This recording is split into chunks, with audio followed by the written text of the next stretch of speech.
flat that you looked at? Oh yeah, how was it? Seriously? No, it was good. It was good. So it was the flat that I showed you a few months ago. Oh, what You know, the one where it was sold subject to The contract. top one, or is this one on the second floor when it's 4 stories? It's the one where it's a maisonette. So you walk in and it's a big plan living room, kitchen scenario, and then you've got the bedroom above you with a small veranda. Right. I enjoyed it. I enjoyed viewing it. Was it pokey? Yeah, it was a little bit. I thought so. Because you know what the issue is with these spaces? Me and Liam did look at a property above it. Yeah. And it was pokey. There's too many slanted roofs. Yes. Ceiling. Yes. And like the mezzanine bedroom, then you have a gap of like that where you like look over. It just feels a little bit strange. But so it's not even a separate room. It doesn't feel like it. You know, you go upstairs to go to the bedroom, right? Right. And then you overlook the living room.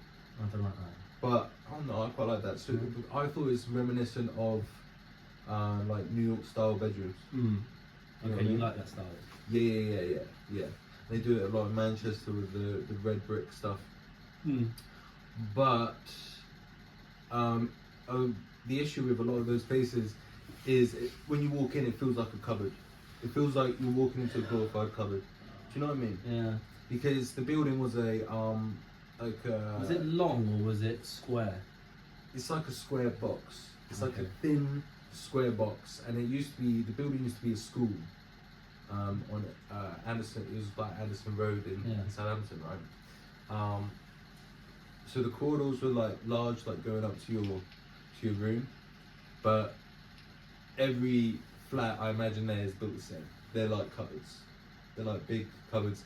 And then the service charges were just ridiculous as well. Bro, this is what got me, man. The service charge, and on top of my rent, and also, if I was looking at housing association to buy, it would be my mortgage, plus the subsidised rent, and the council tax, and obviously utilities, which is normal. Yeah. And then I'm getting a little fucking box. Yeah, that's for about £1,100. Yeah, it's mad. It's mad. People. South of England, I know we live in one of the most priciest places outside of London. Although I don't even know why that is the case, by the way. Because I don't really see the benefits of it. Sorry, do you know what I got told earlier this week when I was working? Like, now up north, there is more affordable housing mortgage-wise and the size of the property, and actually the jobs are not that bad. Do you know how we have a view of the north being like the wages a massive gap? It's not huge. No, it's not. And sometimes they pay more depending what industry you're in. Yeah. Like there's more work apparently in Norfolk, up that towards that area, near just above next to Leeds, near Manchester. There's loads of work, and they're paying maybe 1.2, 1.3 times the work, the price for the work that they're doing down here. And that was a grounds worker, and he was telling me he's moving to Norfolk, and he's going to get a 3-bedroom house. Norfolk, Norwich area. Norfolk. Sorry. Not Norfolk. I said that completely. Well, whatever, innit? I'm sorry. No, you kept saying it, and I was like, you can't mean Norfolk. No, there is probably something in that. I know that Manchester is like the fastest growing economy in the UK outside of London. Yeah. You said that, and then you said you were going to move there. Yeah. Because of work as well. The headquarters there. Yeah. Well, one of the branches are there. One of the offices. I don't know if that's still the case, right? But that's the thing with when you look at the UK, right? What do the cities that people care about? London, Manchester, and Birmingham. Okay, I would say London is basically like London is most of it. Do you know what I mean? Yeah. And fair enough. Outside of London, you're like, okay, maybe a bit of Birmingham, like in terms of people what people care about. Yeah. Right, economy-wise, and then maybe a bit of Manchester. Anything outside of that, people who are like they'll shrug. Was it Bradford that got the City of Culture? I don't know, but that it was something crazy. stupid. It was ridiculous. Bradford. Yeah, something ridiculous. I don't know. Something ridiculous, bro. I've never even been to Bradford. You don't need to go there. There's a few places on my list you don't need that to go there. I wouldn't go to. Right, Bradford is probably on that list. Wolverhampton is on that list. Wolverhampton is shit as well. No thanks. I've been there. Birmingham is unfortunately on that list as well. I'm sorry. I remember every time I've been to Birmingham, I've been stressed out. Yeah, I don't know. Every single time. It doesn't. I've got nothing against Brummie people. I've got Brummie mates. And I've got family in Birmingham. But every time I go to Birmingham, I'm stressed out. Number one, getting in and out is just tough. It's tough. Yeah. Everyone is like trying to do an insurance scam. They're trying to do a hit and run. It is quite vile driving there. And then, I'm not even a country bumpkin. I'm not a country bumpkin driver. I drive to London a lot. I've driven around up and down the country a lot. I've done it actually the coast of England by car, and I know how to drive. I'm just saying, every time I go to Birmingham or on the way to Birmingham after Oxford, it's very stressful to drive. It's probably the reason for one of the highest. That and Leicester, one of the highest insurance rates in the country.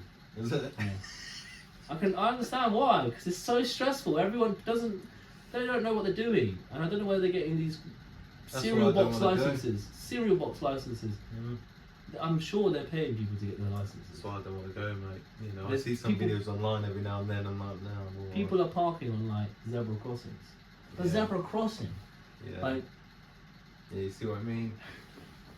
No, not fair to me, I'm afraid. But this is probably why prices down here are a bit more. I don't know, because this place is just as bad sometimes.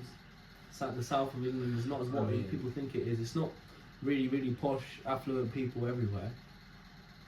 Not everywhere. I mean, we're close to London, right? That's why. Yeah. We're an hour and a half away from London. Yeah, we're close to London. I guess we're close to Winchester. Well, we're right. We're not Winchester's neighbour. Yeah, we're right next to Winchester. It used to be the capital of England, right? Is that right? Winchester is considered an affluent area. Yeah. And so it is probably one of the highest property markets besides like Sandbanks, besides Lyndhurst, Lymington. Where's Sandbanks? Sandbanks, Sandbanks, well, towards that area, just on that little needle, which is like a man-made island. Oh yeah, I've seen that actually. All the footballers and actors have houses there. Yeah, actually, I went to uni in Bournemouth. I used to drive through there, and I saw that manager guy, Yes. Harry Redknapp. Man He was on. Man like Harry. He was on I'm a Celeb. That guy. Yeah. I think he won it actually. Did he? I don't know. I think so. Okay. I'm very sure. But Sandbanks is a different world, really, compared to the rest of the South or Hampshire. It is a different world.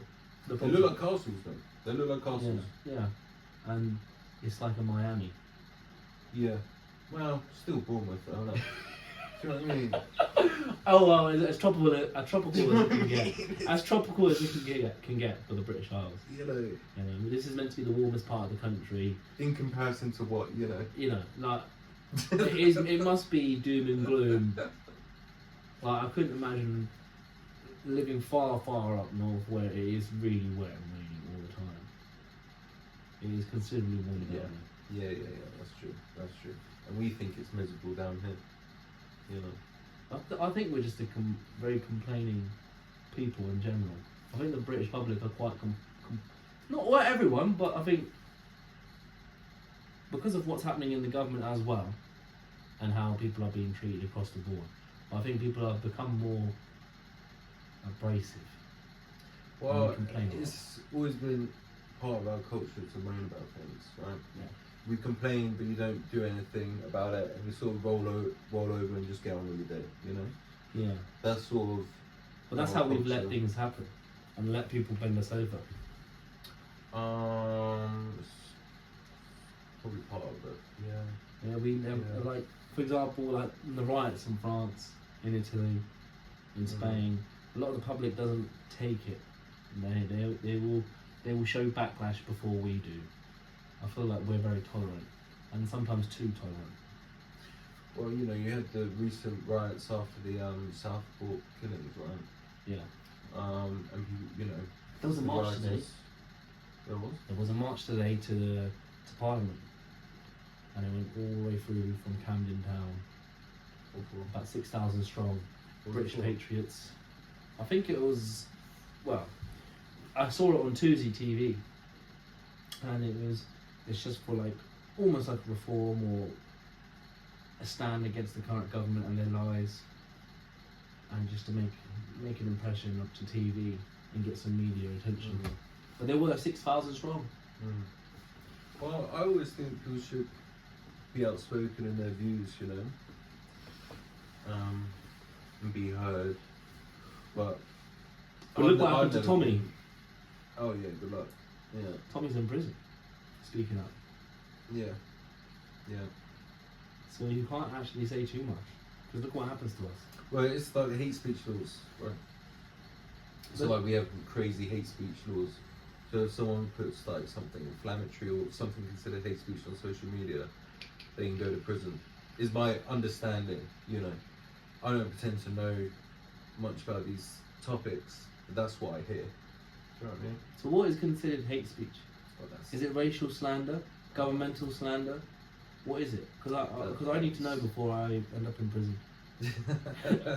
Well, that's the whole conversation. It's like who gets to choose what is considered hate speech or not. That is the whole, you know, discourse surrounding it.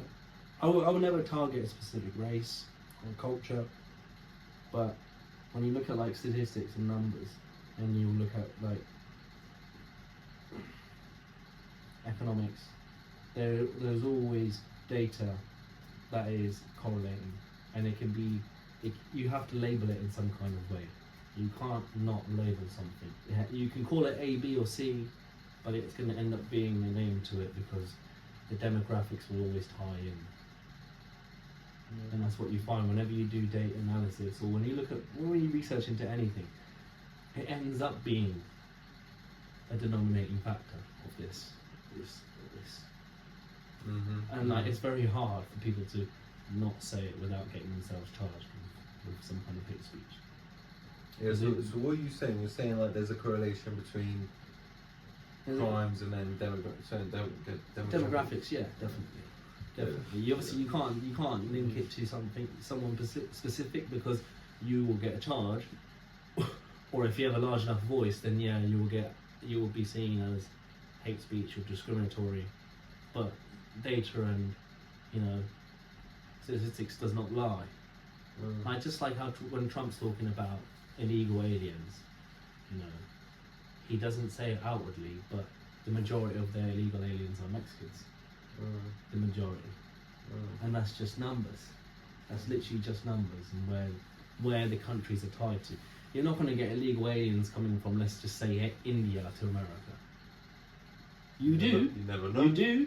I mean, don't they go through Canada? Yeah, so like they might go to Canada and then get their papers. I know Canada's a lot more relaxed. I think that's the way it goes. Yeah. For people from India.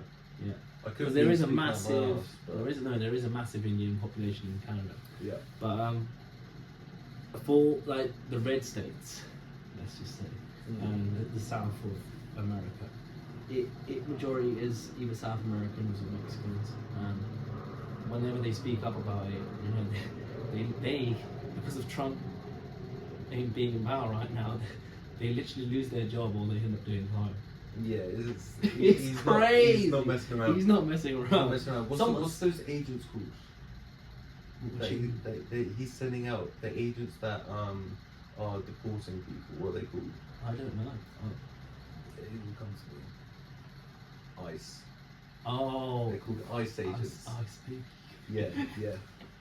So Jamie, pull that up. No, I'm joking. If only. Yeah. Hold on. What does it stand for?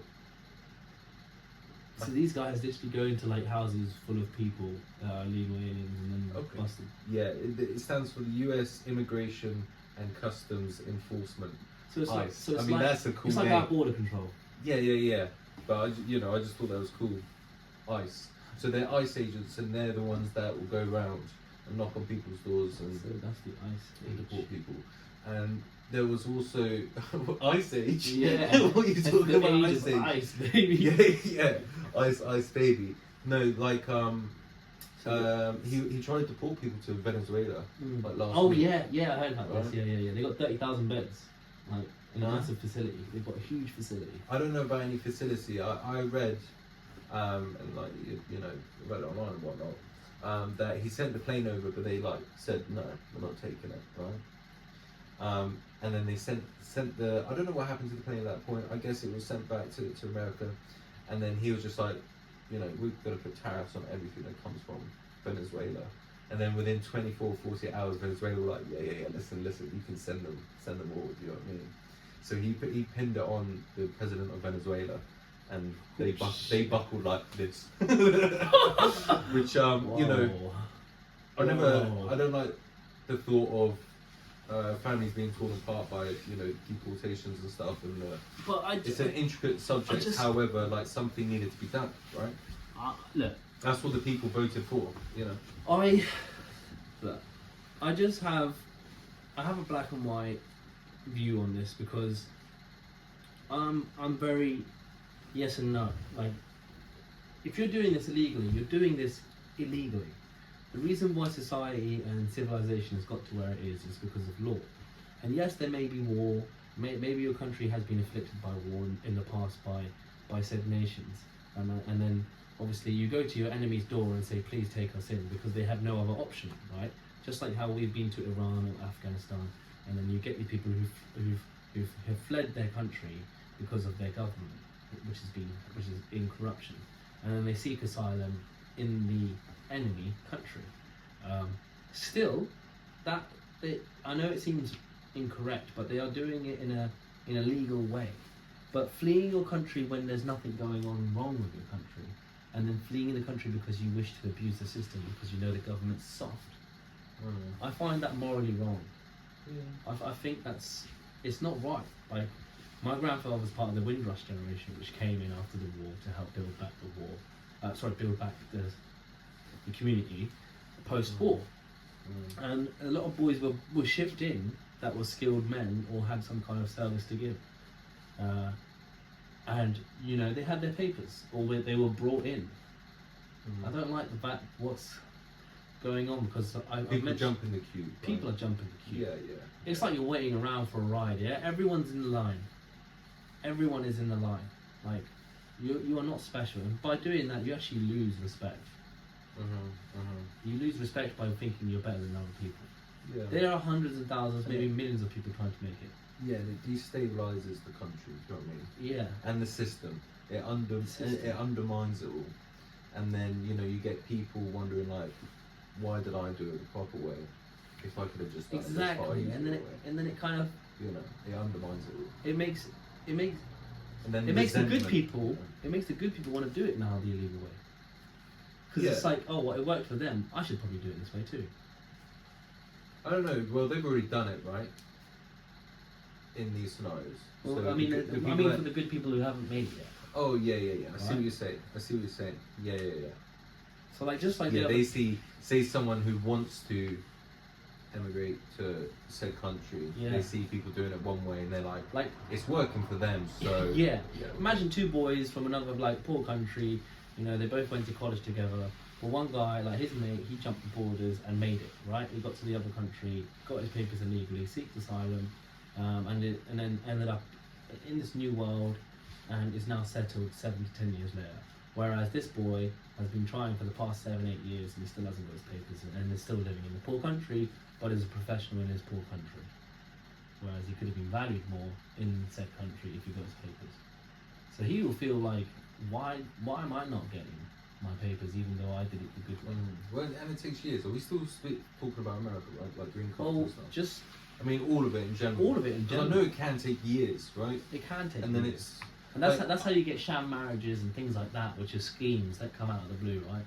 Because you get human traffickers, and then you get these sham marriage lawyers who just, you know, they're actual operations. They get foreigners with actual passports or papers, and then once they come in, obviously they ship them in. It's like a mule. They come in, and it's like gangs in India, where they are like bogus lawyers or like crooked lawyers, and then they take payments from people that might be criminal, they might be just, you know, ex-criminals or scumbags or people who don't really want to do it the correct way, and then they pay their way into having a sham marriage and then getting their papers over here and leave the woman, and actually that person ends up in financial turmoil, or abuse the system and milk it. And I'm not picking on any cultural race because I'll talk about my own culture. And it's across the board. It's just immigration across the board. I can understand why a country wants to keep their laws and uphold their societal rights. I completely get it. Like if you built a kingdom over hundreds of years, and you've had loads of wars in between different countries and different worlds, there's a reason why we have laws.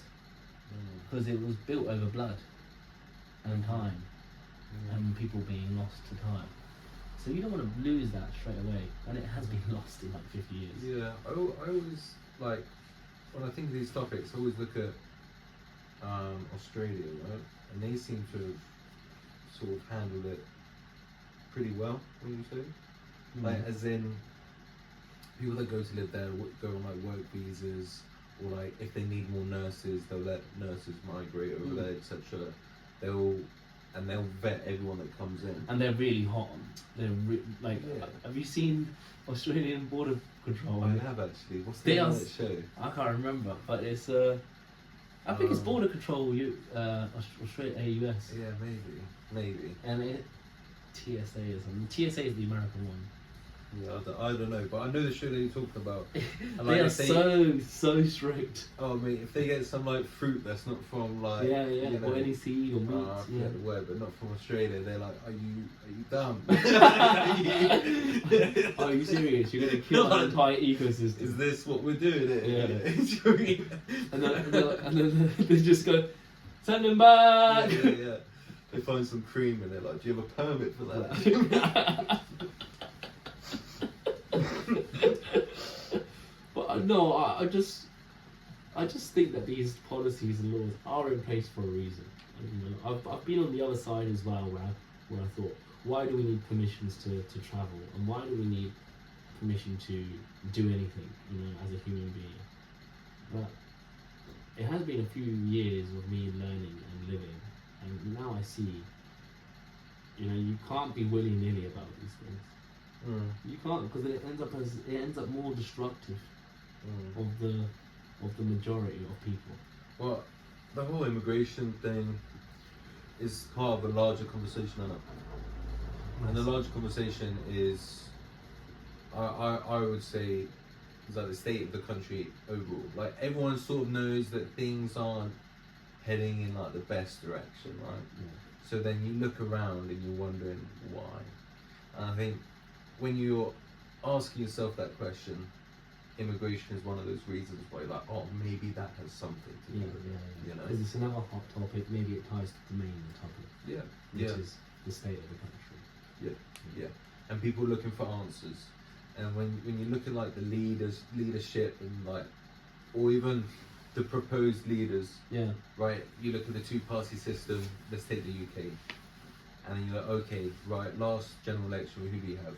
You have Rishi Sunak, right? Mm-hmm. And you have we Keir had 4 Starmer. prime ministers in 2 years, man. I know, it's crazy. Can you just deep that? We were flying.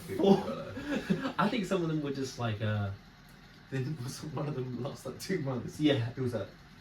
No.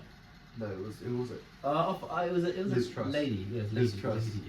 Yeah. Yeah. Oh my god. I think she was just filling in for Sunak. I don't even know. I can't remember the order of things, but she's released a book and is like trying to be woke now. But anyway, the two-party system. So if you have a look at like, okay, what are our options? Rishi Sunak or Keir Starmer?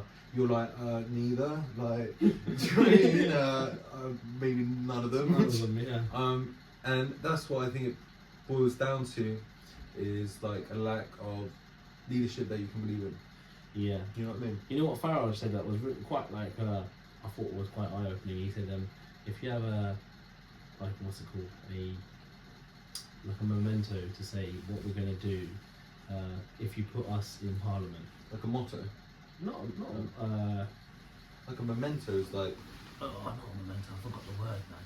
But it's like a list of things that we're going to do, pretty much, yeah. It has to be voted or upvoted by the public, and that has to be like followed suit. Democracy. Yeah. It can't just be used in lies in the House of Commons. Say we're going to do this, or as in a PR or marketing event.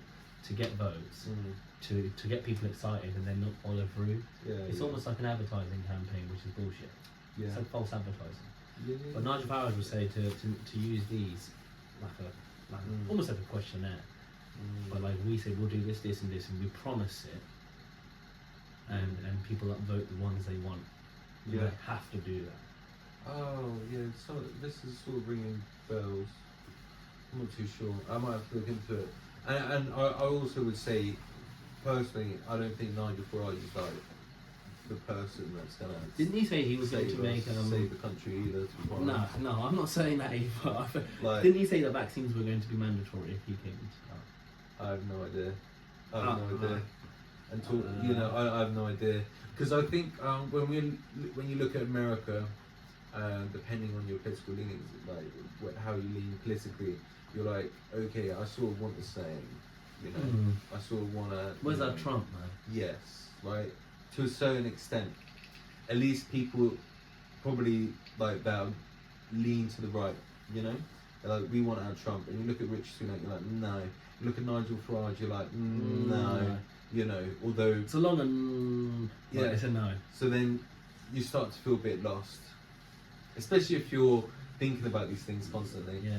And I don't have the answers, right? I don't think anyone does, and that's the bloody issue. Not a single person who comes in actually ticks every box. It's hard. And maybe because we're outsiders looking at America, we think, oh wow, Trump's great. But maybe it's the same across the board for every country as well.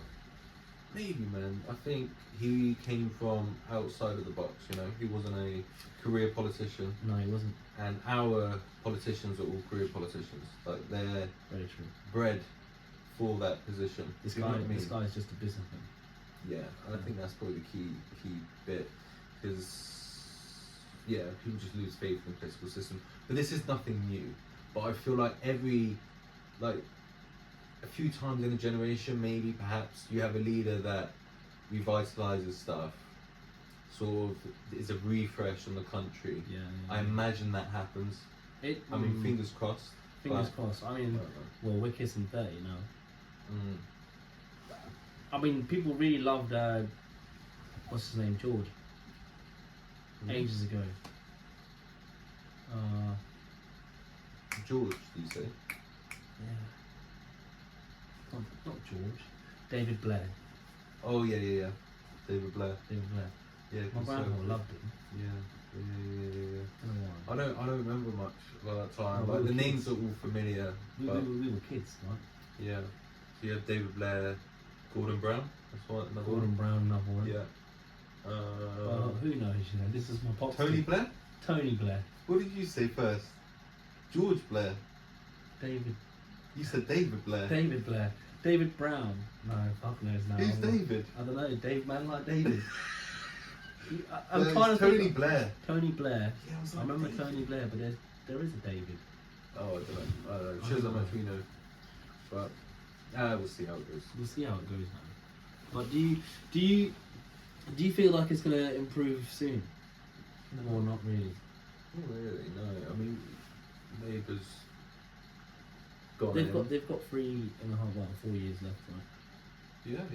It's great little side, really, you know what I mean? I should say, like, the first time I voted for a political party was Jeremy Corbyn.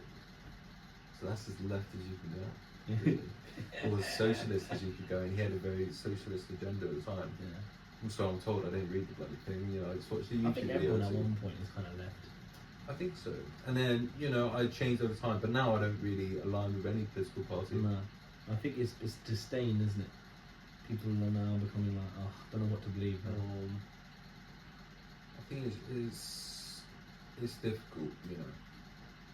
Like, you look for someone that represents you, yeah? Or that you think will do good for the country, and you look at the propositions, you're like, no, I don't know about that. But okay, going back to the question, do I think things will get better? Yeah. I think that Trump getting into office, if you're right-leaning, will have a big knock-on effect. Yeah. And that will echo through our This culture. is still the Western world, and they're a sister. country, aren't they? And well, they're the leader of the Western world. Yeah. You know. Yeah. So what happens there, sort of, in a year or two, echoes throughout the rest of Europe. And so, if you are happy with the changes that brings, that's a better future, right? I think Trump could really change things positively. Yeah. I was actually like 50-50 on Trump a few years ago, but then now like He's hilarious, man. He's shining through now. He is hilarious. He's like a stand-up comedian. Yeah, I was trying to put a word on it.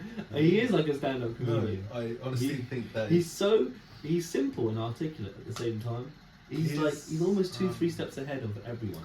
And do you know when he vets the person who's speaking to him? He was like, "Which news are you from?" "Okay, you're okay." yeah, he just does that all the time. I'm like, bro, you might check them. You might check them. And goes, "You're false news. You're false. Stop talking to me. Stop talking to me." Yeah. Fake news. Yeah, you're fake news. Fake news. Where are you from? There was the recent crash, which is of course heartbreaking, right?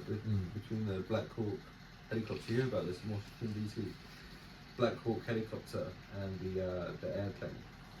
And the reason I'm smiling, and obviously it's a tragedy, but in in the press conference that he had, he was asked, "Are you going to go to the site?" You know, and the crash landed in water. And he was saying, like, "What we're going to do, go swim there?" You know? Like, normally presidents would be like, "Yes, of course, yes, I'm going to the site, you know, the memorial of it." But he was like, "What do you mean? Am I going to go swim? It's in the water." You know? It's just so... That's real. It's real. It's like a normal person. He hasn't been affected by politics yet. Yeah. He hasn't been affected by, like, TV. Yeah. He hasn't been affected. To me, he's just a rich, normal person. He's a rich, normal person. And...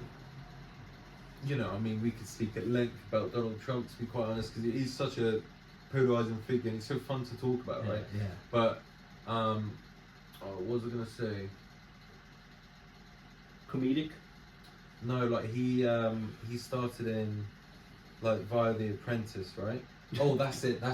What I always found interesting is, like, Hollywood and singers and stuff seem to idolize him. Right before he became a politician, like they would make songs about him. Like he's in like really these songs about him? Yeah, he's in like Jay-Z songs and stuff. Oh, and okay, all of that, and they're like, "I'm on my Donald Trump shit." You know, that was the whole thing. And obviously Hollywood, blah blah blah. They're all owned by left-leaning media. So as soon as he gave on the right side, they're like, "Yo, there's Donald Trump." Yeah. Like, I've got nothing to do with it. I'm scared of what to say. Yeah. And I find that switch is really interesting. Like he doesn't care about his image being affected by like these little, you know, music creators and directors and cinema and Hollywood and stuff. He doesn't give a crap about what they have to say about him. I like that. I like that he stands above it. And now he doesn't have to, right? So he can't run again, right? Because this is his last term. This is his second term. So, you know, it's balls to the wall. You know, he has no reason. Oh, like to be pussyfooted. Yeah, because he's not running again. So it's what's that saying? Pedal to the metal. Yeah, pedal to the metal. Yeah, fucking pedal. Yeah. Yes, and he's getting older, man. He's getting older. Like he needs to act out at what his will wants. Yeah. Because I don't know if there's gonna be another man to fill his boots for a long time. Yeah. And listen, in my opinion, the Democrats did it themselves, you know. So, Tish. The world is definitely going to get spicy in the next few years. Yeah. Well, I'm kind of excited, man. Yeah. What do you what do you think?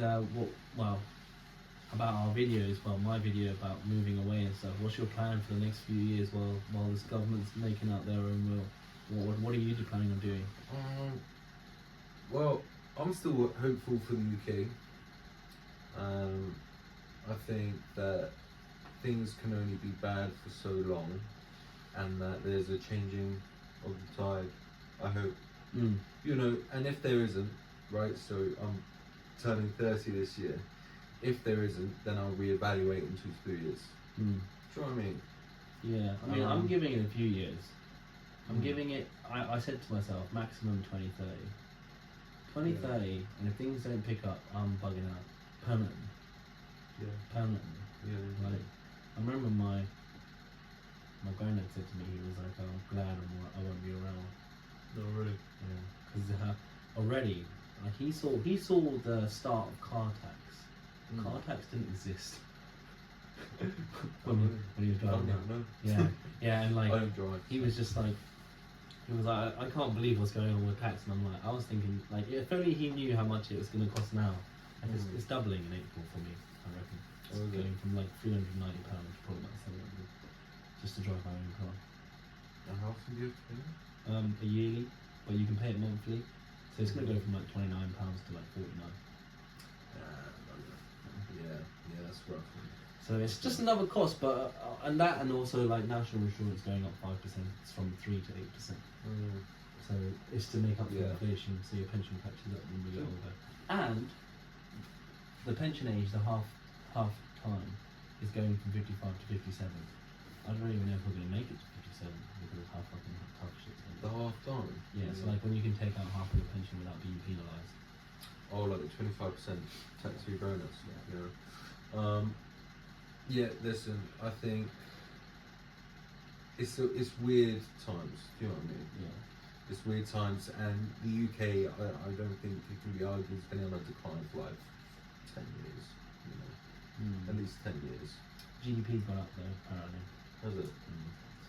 Yeah. And inflation. Well, I don't bloody feel it, mate. I don't feel it. But that's you got to take. I also think, okay, there's loads of these external factors that we have to worry about, right? You know, you worry about the UK, worry about the economy. You know, who's in power, who's not in power. It's also what can you control, right? You can control yourself. Yeah. Your own accomplishments. You know, you can slowly get better in your own job. You can slowly improve your living prices. You know. That's it. And you can stop doing things that don't reward you or are good for you. Exactly. Yeah. So in a way, you do have freedom of movement, and whilst, these external factors add a lot more friction to that. Like there's a lot of there's more of an opposing force. Yeah. Yeah. You still can push through it's that. It's still one of the most free lands in the world. Yeah. So whilst it's doom and gloom, as long as you know, just make the most of it while we can, I guess. Yeah. Get your money like everyone else is trying to do. Get your money and get up. I mean, I'm trying to build. I mean, everyone is trying to build your wealth before you get too old to build your assets. You know, increase your income as you go, or create a new profession and a side hustle. Invest early. Invest early. Yeah, that's pretty important. Yeah. Get on the housing list as soon as you can. Try not to prolong it, and. If that doesn't even happen, maybe seek out another country. I would say that as a last resort. Seek out another country and see if you can restart there. Because it can be done. That's why migrants do it, right? Yes, sir. Anyway, this is my best friend George. Just a political and general life chat. If you enjoyed the video, if you obviously liked it for entertainment purposes, give it a like. If you have something to say and you want to have some input into the video, comment and I'll reply to you as soon as I can. And if you like content like this, I make it daily, so subscribe. Love you all. Peace. Got me feeling like AJ at Wembley. I got a house in the sticks, I'm living stress free. God bless me, guide me, protect me.